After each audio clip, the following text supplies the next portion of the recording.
To live is to get hurt.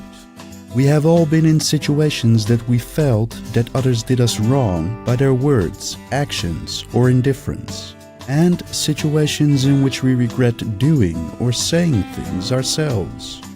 How can we forgive others and ourselves for good?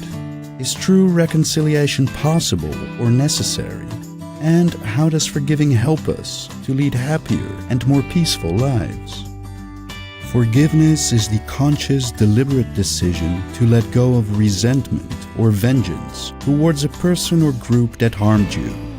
Psychologist Fred Luskin of Stanford University has outlined a forgiveness program that helps us to take things less personal, blame others less, and offer more understanding to the other and to ourselves. The steps involved in forgiveness are: know how you feel and being able to express what you do not consider acceptable. Make a commitment to yourself to feel better and to let go. Forgiveness does not have to mean reconciliation or condoning the actions that hurt you. Realize that forgiveness is about inner peace and understanding. Get the right perspective on what is happening by acknowledging your hurt and suffering in the present instead of focusing on the hurtful past experience.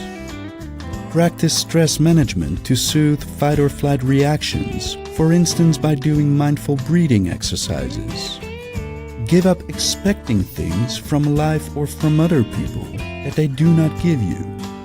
Instead, put your energy into looking for ways to get your positive goals met by yourself. Look for love, beauty, and kindness.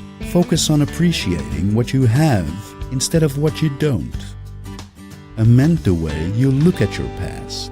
Cherish your forgiveness to transform that story.